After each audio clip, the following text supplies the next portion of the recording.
Today's reading comes from Mark 10:35-52. Then James and John, the sons of Zebedee, came to him. "Teacher," they said, "we want you to do for us whatever we ask." "What do you want me to do for you?" he asked. They replied, "Let one of us sit at your right and the other at your left in your glory." "You don't know what you are asking," Jesus said. "Can you drink the cup I drink or be baptized with the baptism I am baptized with?" "We can," they answered.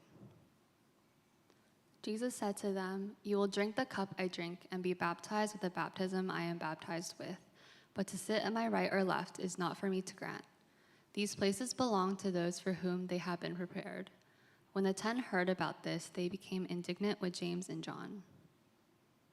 Jesus called them together and said, "You know that those who are regarded as rulers of the Gentiles lord it over them, and their high officials exercise authority over them. Not so with you. Instead, whoever wants to become great among you must be your servant, and whoever wants to be first must be slave of all. For even the Son of Man did not come to be served, but to serve, and to give his life as a ransom for many."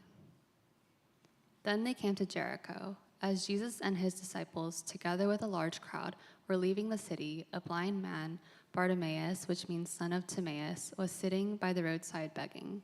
When he heard that it was Jesus of Nazareth, he began to shout, "Jesus, Son of David, have mercy on me." Many rebuked him and told him to be quiet, but he shouted all the more, "Son of David, have mercy on me." Jesus stopped and said, "Call him." So they called to the blind man, "Cheer up, on your feet, he's calling you." Throwing his cloak aside, he jumped to his feet and came to Jesus. "What do you want me to do for you?" Jesus asked him. The blind man said, "Rabbi, I want to see." "Go," said Jesus, "your faith has healed you." Immediately he received his sight and followed Jesus along the road. This is the word of the Lord. You may be seated. Well, good afternoon, everyone. It's good to be with you. My name is Walt. I'm one of the pastors here, and I have a question for you. What do you want? What do you want? Now, on one hand, that can be a simple question with simple answers, right? I bet some of you want another cup of coffee right now. Other of us are looking ahead to the work week, and we're like, it'd be really nice if the trains were just running on time tomorrow, not flooded. Our senior pastor, Drew, is taking a sabbatical this summer, and somewhere out there, I'm sure that he's reading articles about the Jets, really wanting them not to finish 5-12 next season. We're not all going to get what we want, I'm afraid. It'd be a simple question with simple answers. But it can also be an incredibly profound question with intensely personal answers. It's a question that can tap into our deepest longings, our biggest fears, our greatest hopes in life. It's a question that can just as easily be about coffee as it is about companionship. Jets wins or job wins, getting a hand with a simple task, or getting healing from a disease or a broken relationship. To be asked what it is that we want is to essentially ask for access to some of the deepest parts of ourselves, the parts that we probably don't let a lot of people see. They're the parts that feel super raw, super tender, because they reflect an unmet desire of ours. We yearn for something, but we don't necessarily know if we're going to get it.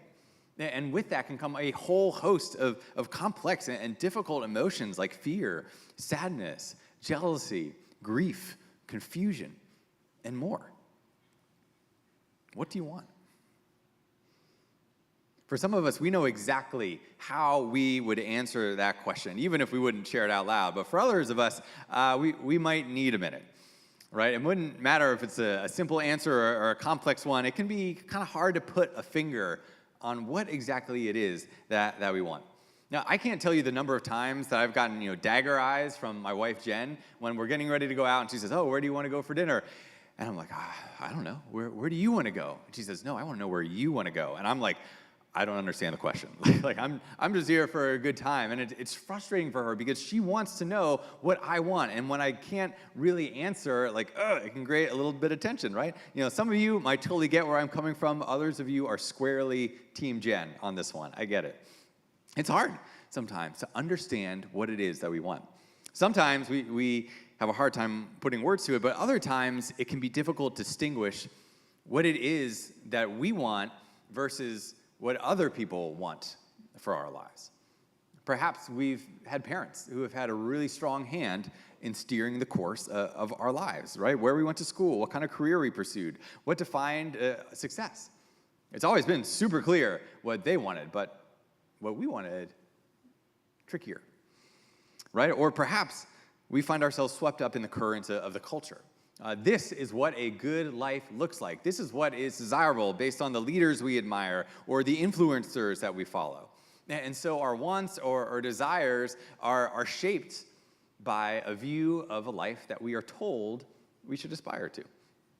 The reality is that if we don't truly know what it is that we want, we will probably go about answering this question the wrong way. We'll say we want prestige or we want accolades when really we want acceptance. We'll say we want money, but really we want security. Maybe we say we want sex, but really we're looking for intimacy. Or we'll be looking to party when, in fact, we're just trying to numb ourselves from the pain and the hardship that we might be experiencing. Right? What we think we want and what we actually want aren't necessarily the same thing. That's why so many people will hit their career goals in life, and then they'll think, is that it? Right? I got everything I ever wanted. It should feel amazing, but instead I feel kind of flat and deflated. Tom Brady, about halfway through his career, famously said, quote, "Why do I have 3 Super Bowl rings and still think there's something greater out there for me?" I mean, maybe a lot of people would say, hey man, this is what it is. I've reached my goal, my dream, my life, and I think, God, there's got to be more than this, end quote. For those of you who are a little bit further into your career, does this resonate with you at all? Right? Have you hit all of your benchmarks? Have you hit all of your goals? And you still feel like you haven't gotten what you really wanted? I think that New York is filled with stories like this. And when we bring this question of what do you want into a spiritual context, well, it can get even more complex and more confusing, right? How does God relate to our wants? Now, I found that there are typically 2 opposite ways of answering this question. Either God does all the asking or we do all the asking, right? For some of us, God is the one who wants something from us, and that's it. That's all that matters. God wants our lives and our worship and our devotion and our faithfulness. The requests go one way. This is what God wants for us. End of story. And there's certainly an element of truth to that. God does want our entire lives. But in that scenario, what becomes of our wants? Perhaps we're told or led to believe that they don't matter, or that our wants should be kept hidden or done away with entirely. Our desires aren't holy or spiritual, and they hinder us from the kind of life that God might want for us. And I found that this can lead to a lot of shame and a lot of inner conflict and turmoil. But for others of us, it feels like the opposite. Like God is basically here for our wants, kind of like some cosmic vending machine or a genie. God is just standing by awaiting our requests. So we're not really concerned what it is that God might want for our lives, but our prayer life and our spiritual life is basically just rattling off a list of what we want God to do for us. And maybe if we ask the right way, or if we ask really hard and earnestly, then we're going to get what we ask for. And I think that at the very least, this can lead to a very shallow and stunted spirituality. And at the worst, it can lead to real pain and disappointment when what we thought God was going to deliver for us doesn't come through. But what if God showed up one day and asked you this question? What do you want? What if God said, what can I do for you? How would you feel? Would you feel excited, nervous, sheepish, suspicious? Maybe a little bit like, me when Jen asked me what we're doing for dinner, kind of deer in the headlights. Like, I don't understand the question. We're going to be continuing our sermon series, Good Question. And we're considering just a handful of the 135 questions that Jesus asked people throughout his recorded ministry. And today we're going to be looking at 2 back-to-back instances in which Jesus asked the question, what do you want me to do for you? And we're going to consider what this might have to teach us about our wants and how God relates to our wants. The first scene we'll look at involves Jesus and two of his disciples, James and John. James and John were brothers. They had a reputation for being very brash, so much so that Jesus gave them the nickname the Sons of Thunder, which, as far as nicknames go, is pretty dope. Along with Peter, they were part of Jesus' inner circle. So they had incredible access to Jesus and his teachings and his healing and his ministry, right? And since the very first day that they met Jesus, their lives had been changed. And they were coming to believe that Jesus was who he said he was, the Messiah, God's anointed one who had come to rescue and restore his people to greatness. And so when this happened, they wanted to make sure that they were going to be there to see it.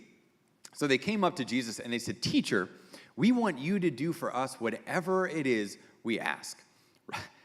Bold, right? I told you they were brash, right? And that might make some of us like cringe when we hear it. It's just kind of awkward. Like we can't imagine ever asking someone such a thing. We can't imagine what we do if somebody asks us such a thing. But Jesus just kind of rolls with it, right? He doesn't rebuke them or scoff at them or roll his eyes. He simply replies, "Okay, what do you want me to do for you?" This is a question that Jesus is honestly asking these very forward and very presumptuous men. What do you want me to do for you?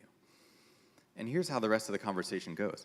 James and John respond, "Let one of us sit at your right and the other at your left in your glory."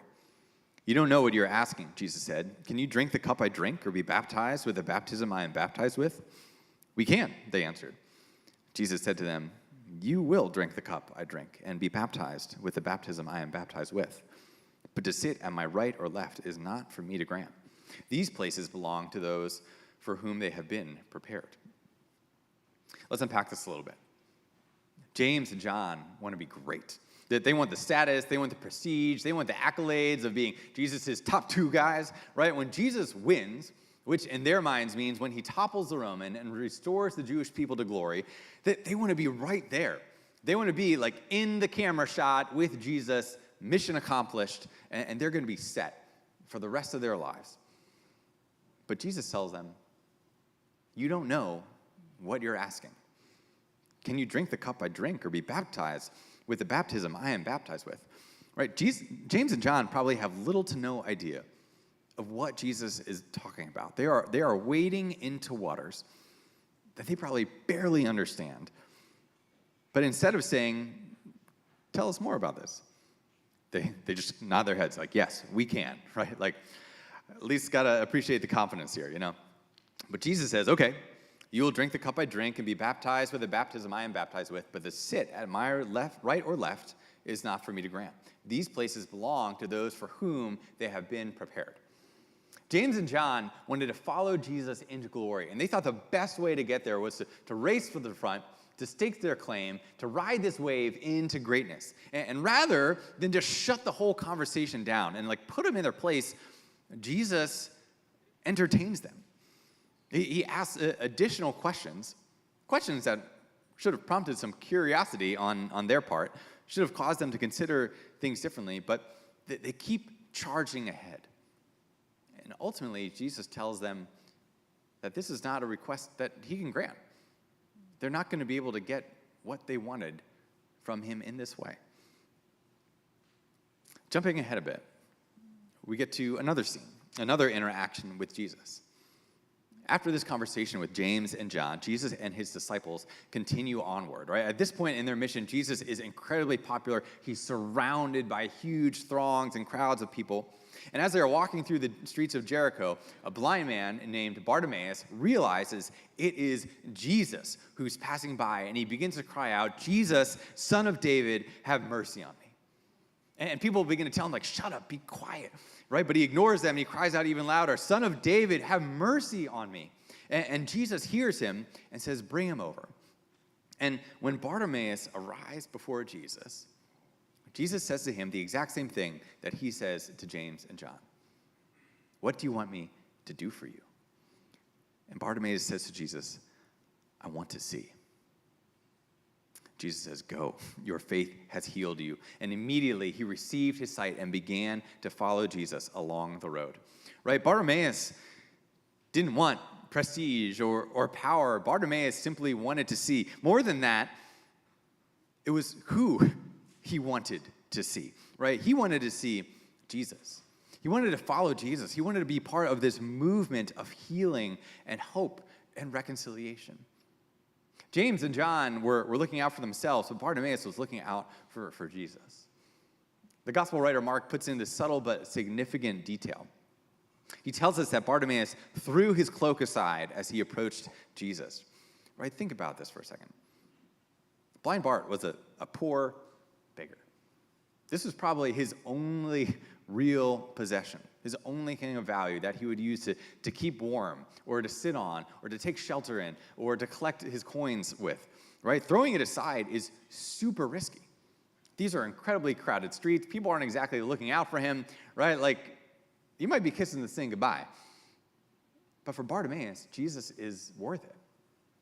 Jesus is worth the risk. He's worth following after because of who he is, not just what he can do for Bartimaeus. And yet, Jesus does want to do something for him. Jesus does want to do something for James and for John. It's why he poses the same question to both of them. What do you want me to do for you? And what is that about exactly? Where's Jesus coming from with this? I think the answer lies right in between these two scenes. After Jesus tells James and John that he can't give them what they want, the other 10 disciples get wind of it, and as you can imagine, they are not happy about this little kind of power play that James and John were making. But Jesus uses this as a moment to help them understand something really crucial about who he is. They're still locked into this paradigm of Jesus being like a ruler and a leader like anyone else, playing power games, looking out for their own interests. But Jesus called them together and said, "You know that those who are regarded as rulers of the Gentiles lord it over them, and their high officials exercise authority over them. Not so with you. Instead, whoever wants to become great among you must be your servant, and whoever wants to be first must be slave of all. For even the Son of Man did not come to be served, but to serve, and to give his life as a ransom for many." The way to greatness in Jesus' kingdom does not come from leveling up and getting more power like James and John thought. It comes through serving. It comes through humility. And nobody embodies this kingdom ethos more than the king, the one who is the servant of all. The one who regularly asks his people, "What do you want me to do for you?" The king who meets people at their wants and in their needs. James and John and Bartimaeus, they answered these questions in different ways and they got different responses, but Jesus engages with them all the same. And I think that's how Jesus wants to engage with us as well. Jesus is asking every single one of us, "What do you want me to do for you?" For some of us, this question might make us feel excited. For others, uneasy. For others, maybe embarrassed. Right? As I reflected earlier, perhaps many of us have been led to believe that our wants and desires are an unimportant part of our faith, perhaps in conflict with or a distraction to our faith. Right? It's about what God wants. It's not what we want. And yet here it seems clear that actually what God wants is to hear what we want. Not to rid us of our desires or shame us from having them, but to meet us there. Which makes a lot of sense to me as I think about how God has created us with our own emotions, our own stories, our own callings, right? Our wants are a significant part of who we are, so why wouldn't Jesus want to talk with us about them? If it's important to us, then it's probably important to God. So rather than ignoring our wants or disconnecting them from our spiritual lives, we need to pay attention to them in order to get clarity on what is really going on inside of us and process that with God in a healthy way. Some of you might know, if you've kind of heard me share my story a little bit, Jen and I, my wife, lived in the Boston area for 15 years. And it was a great season in many regards, but around year 12 or 13, Jen started feeling like it's time to go. And I was not feeling that way at all. Like I liked it in Boston, but more than that, like it felt safe and it felt stable. And it became this tension point in our marriage for a good 2 or so years, where every time it would come up, we'd get in an argument, which usually meant I was going to say things that I ultimately ended up regretting and needed to apologize for. And one day, I was about to head out of town for a few nights, and Jen was driving me to the airport, and she said, "I think we should move to New York." And I said, "No, I'll see you in a couple of days." And then I got on the plane, and I was out of there. But while I was on the flight taking off, that question was gnawing at me. Like, Jen wanted something for us. I wanted something different, but why was that? What was going on there? Why did I think I wanted what it was that I wanted? And so rather than continue to dismiss it, I felt like, hey, I really need to pay attention. I needed to prayerfully process this. And so I turned to a tool that one of my mentors had shared with me and that I'd used a number of times to get clarity on what I wanted. And it's a process that I wanted to share with you and how I use this occasion to do some deeper reflection with God on this question. So this tool is a series of 6 reflection questions. And the first question is, what do I feel? Now, I'm the kind of person who, I feel things well before I can really articulate what it is that I'm feeling. So I needed to kind of sit with myself and be like, okay, what's going on here? And as I sat there on the plane, I began writing down in my journal, I feel stressed. I feel frustrated at Jen for asking this question. I feel anxious. I feel uncertain about what lies ahead, right? All these difficult emotions coming to the surface.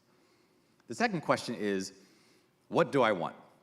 Well, aside for wanting Jen, just to stop bringing this up, I really came down to wanting security and stability and not to have my life disrupted by something as big and as challenging as a move. But the next question made me go deeper. And the third question is that what I really want?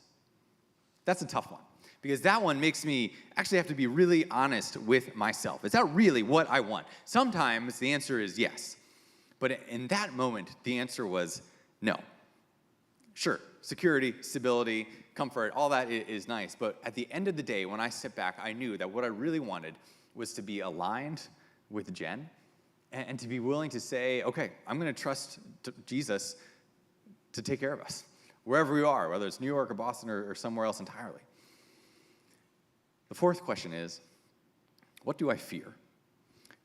That was a long list. I was afraid of stepping out into the total unknown. I was afraid of taking a risk that wouldn't just impact me and Jen, but also our kids and their futures. I was afraid of wading into the job market, something I'd never had to do before, right? I was afraid of disappointing my friends and my colleagues who I'm really respected and enjoyed, all that and a lot more.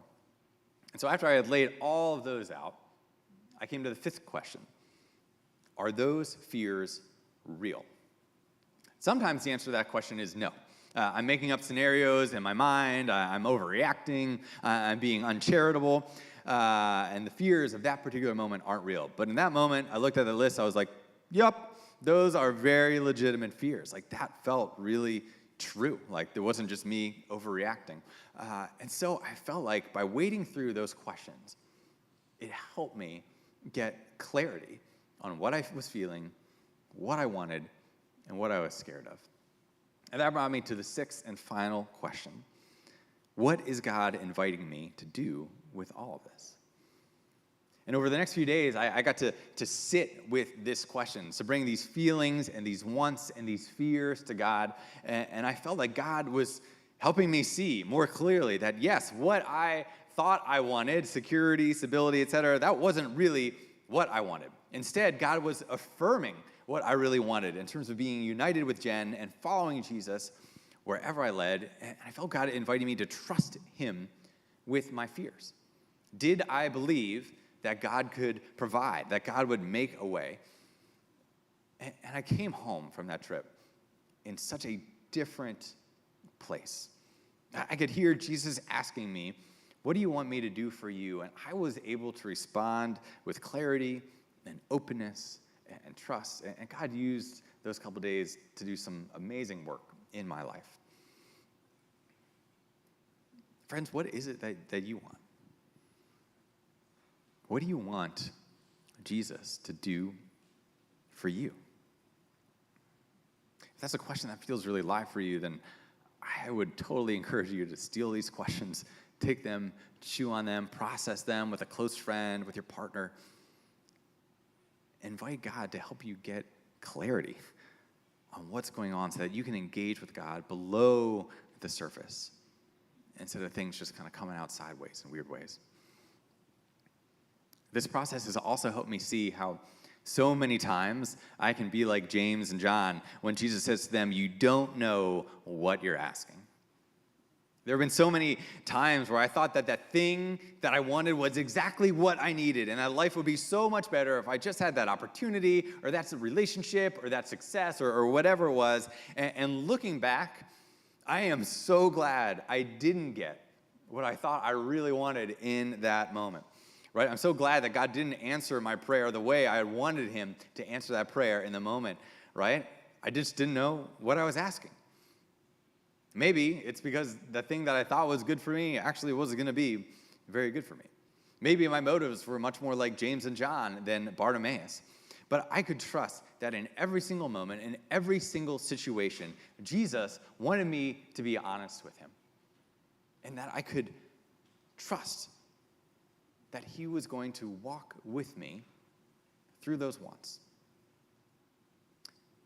And how can we trust that this is what Jesus wants to do? Well, we can trust that that can be true for us because we know what Jesus wanted. And what Jesus wanted was us. Us. As he shared with his disciples that day, for even the Son of Man, which is a term that Jesus used to refer to himself, did not come to be served, but to serve, and to give his life as a ransom for many. Jesus had come to give his life as a ransom. To ransom something or someone means to reclaim your ownership of it at a cost. We belonged to Jesus, but we had become enslaved to sin and to death. We gave ourselves over to wants that brought us away from God instead of closer to him, right? Our demands for acceptance or acclaim or power or prestige or companionship, not necessarily bad things, but wants which became idols that we pursued to our peril. But Jesus wants us. He wants us to enjoy the full life that we had always been created to enjoy with him and with one another forever. And he was willing to do whatever it took and pay whatever the price to ransom us back to him. So he drank the cup of judgment for our sin. He was baptized into death. On the cross, he died the death of a criminal, flanked on his left and on his right by those who were also condemned. But God brought him out of death and into life on the other side so that we would no longer be slaves to sin and to shame and to death. That he would ransom us back into life with him forever. Friends, this is our God. This is our King, the servant of all. And it just kind of blows my mind to think that this is how God would relate to us, that the God of the universe would come and draw near to us and look at us and say, what do you want me to do for you? What do you want me to do for you? Out of his great love for us, that we would learn what it is to walk with Jesus in the midst of our wants, in the midst of our needs, in the midst of our unmet desires, trusting that he is a good king that we can entrust ourselves fully